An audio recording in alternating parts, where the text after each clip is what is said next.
Everyone, and welcome back to another week. This week we're going to be making karaage, which is a Japanese fried chicken. It's a really good dish, but or so I've heard. I've never actually made it before. Just a little disclaimer: you're actually supposed to use boneless chicken thighs for this, but I couldn't find boneless chicken thighs, so I'm going to just use the version with the bone in. I'm going to take out the bone on camera, so we should be able to do a full karaage the normal way. But the first thing that we're going to do is we're going to toast some sesame oil for our marinade. So we're going to take some of our regular untoasted sesame oil, and we're going to pour it into a pan heated on medium heat.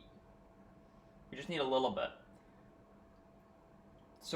I've already preheated this pan to medium heat, so we're going to start heating the sesame oil. And really, you're going to know this is done and heated when it starts to acquire a more golden brown color. And it starts to have a nice nutty aroma. So you're really doing this based off of smell, and you're doing this based off of sight. There we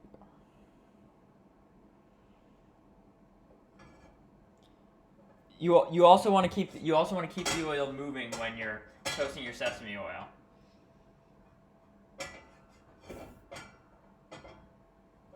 We're doing this because when we actually make the marinade, we're going to be using a bit of toasted sesame oil. So I'm just pre-toasting it now. You can actually buy pre-toasted sesame oil in the store, but I didn't have any on hand and I actually wanted to toast it myself. So we're going to do it this way.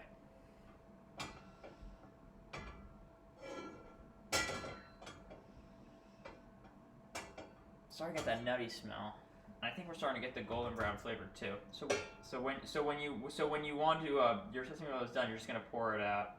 Actually, I think I could go for a little longer. Actually, we're gonna make it go a little longer. So we'll put it back in our pan and back over. Sorry, wrong burn. Put it back over medium heat.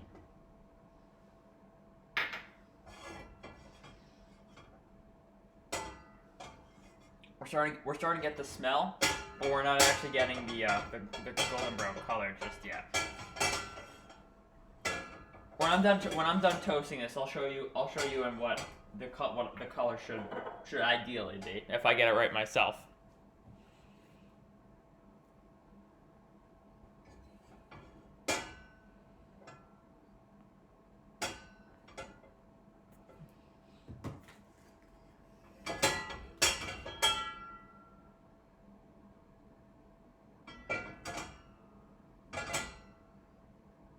See, now it's starting to develop an even more golden brown color.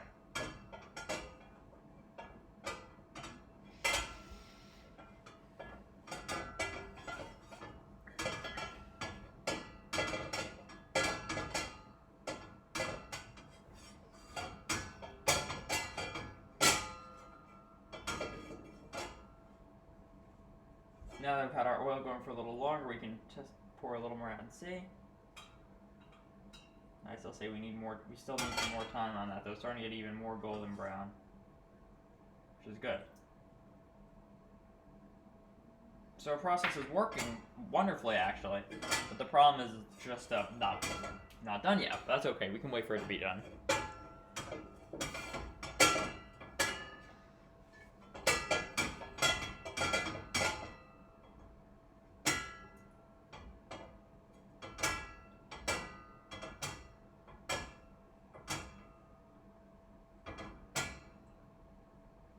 Another good tip is that when you pour all the oil and when you tip your pan like so, and all the oil rushes to one side of the pot, what you actually can see is the color, and more in depth than you would just by leaving the pan flat. I'm very happy with the smell. It's starting to smell really good and nutty.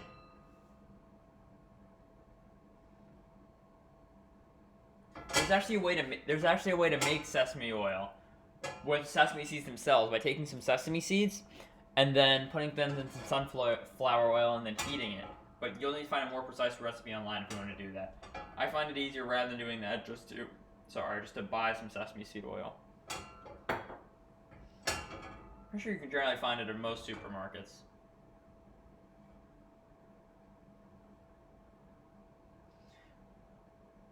Just a noted thing: toasted sesame oil and sesame seed oil regular aren't actually interchangeable. You can't really use toasted sesame oil for deep frying because it has a lower smoke point, but you can actually use non-toasted sesame oil for deep frying. We're toasting our sesame oil because it adds greater flavor to the marinade that we're actually going to do, but we're going to use canola oil rather than toasted sesame oil for deep frying.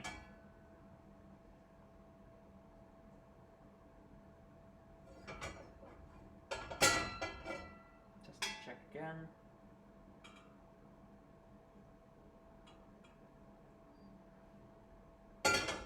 Still gonna need just a little more time.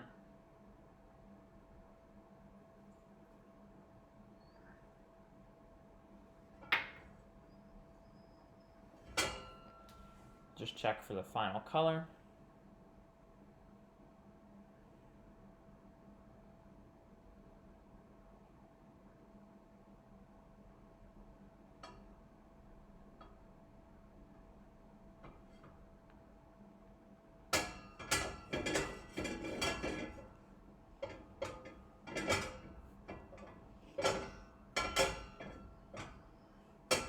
My oil moving.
You're finally starting to get that. So you're finally starting to see that golden brown color.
It's a little more.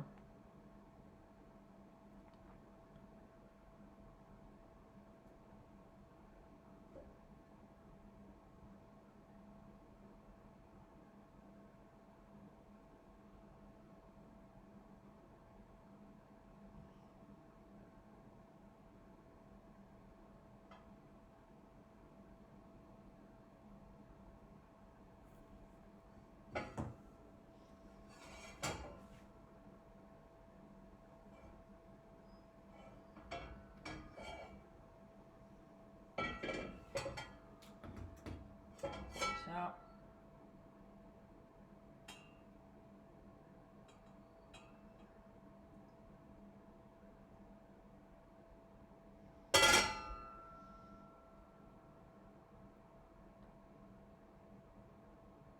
So the problem I'm seeing here is we're not getting the color that we want, but we're definitely getting the smell that I want. So I think this is good as it is.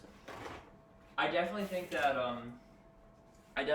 if you use pure 100% sesame seed oil that you find that's more brown in color, you'll definitely get a more darker brown. You'll definitely get a more dark brown color. But I think from the heated sesame oil that we have here, this should perfectly serve our purposes for the marinade. So we're going to just move our toasted sesame oil to the side, and we're going to let it and we're gonna let that cool while we actually move on to the next step, which is deboning our chicken. I highly advocate for buying chicken chicken thighs that are already deboned, because you're not gonna have to do this step. But it's actually a lot easier just to buy it deboned. But if you need to bone it yourself, like I'm doing here, you can definitely do that. So we'll just cut the chicken around the bone.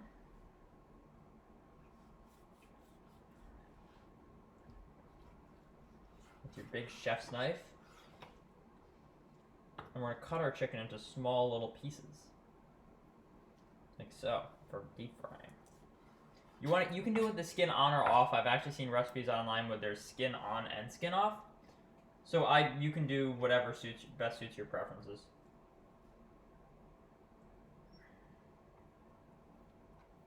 You can have some bigger chunks and some smaller chunks. I've never actually done this before, so I'm planning on just experimenting with whatever.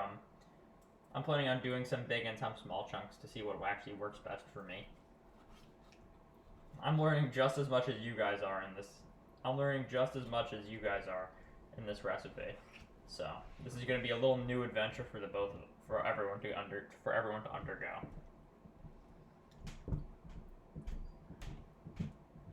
We have our bone here, but so much good chicken still on it.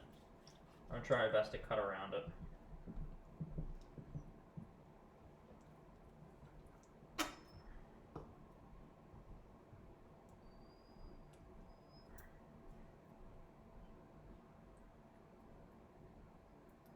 And you know what, if we had some really small chicken chunks, that's okay. We love really small chicken chunks.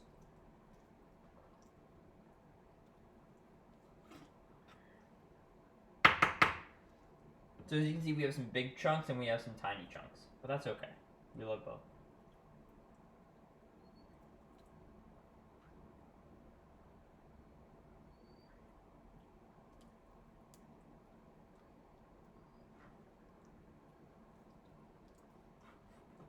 And again, even if you do wind up getting really small chicken chunks because you have to buy bone-on chicken thighs, and you're trying to desperately de-chicken or de-bone the chicken, you don't let those small good pieces go to waste. You can still fry them. They just won't be as big.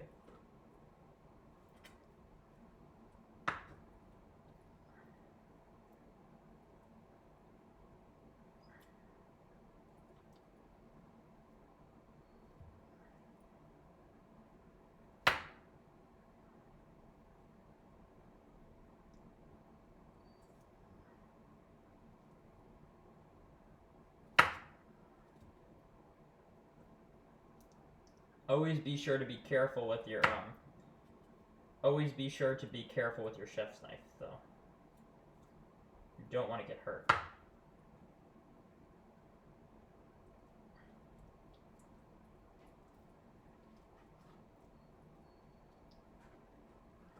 Some of this chicken is really hard to get off. That's okay, I'll come back to this chicken bone. See if I can get any more off later. We're still recording? Yes, we're still recording. This is very good. So our next piece of chicken.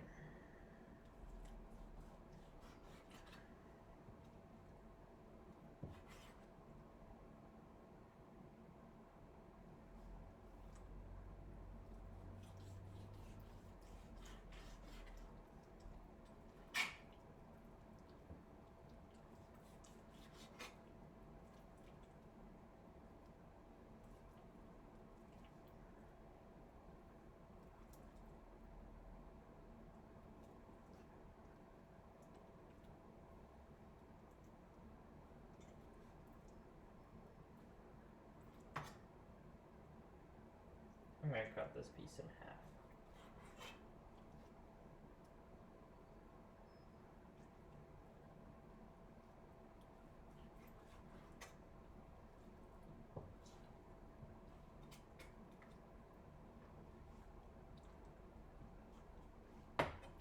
started, I'll put my chicken bones there. I'll put my done chicken into this pile here. I'll put my currently working chicken right there.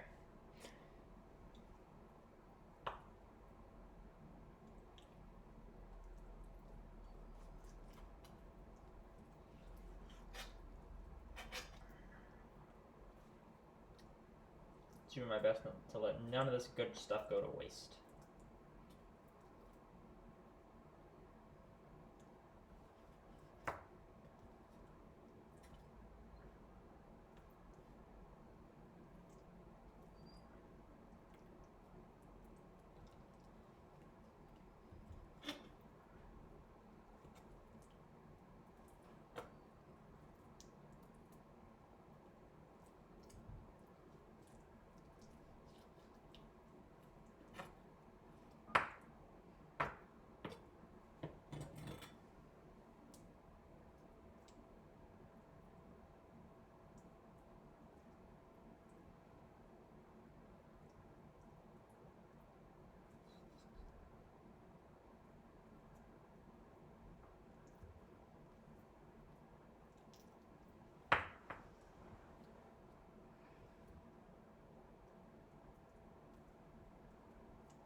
All the chicken off the bone.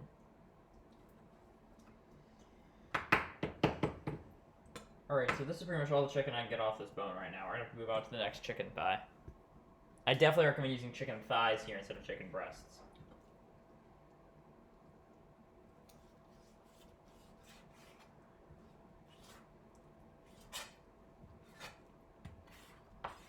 Also, this is something I've heard a lot online, and it's true. You want to let the knife do the work. You don't want to go hacking and sawing. You just want to have nice deep, clean cuts with your knife.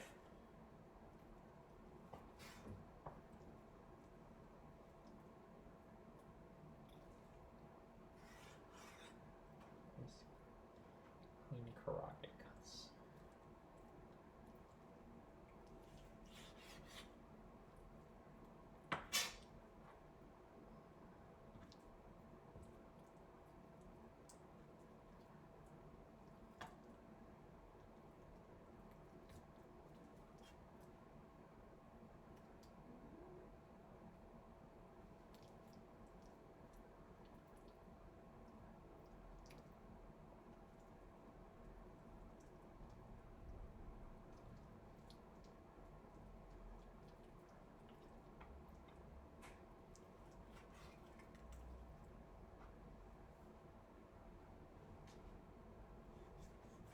Cartilage there, you just want to let that come off. Very weird. I seem to be getting a lot more chicken off of this bone than the rest. Very odd. That's good. At least we got some more chicken off the bone. Yeah, even if you have really small, craggly bits, those are still really good. So you get as much chicken off the bone as you possibly can. Here's our last thigh here. Are we still recording? We're still recording. This is good. This is good.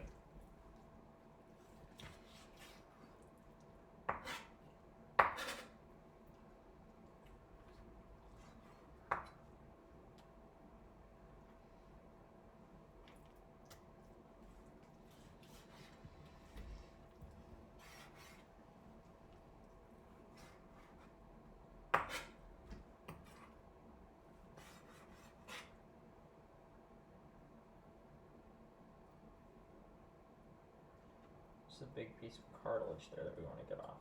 There we go. That's wonderful. Our chicken pile grows ever larger. This is good. Another bone there. First we'll get that chicken off.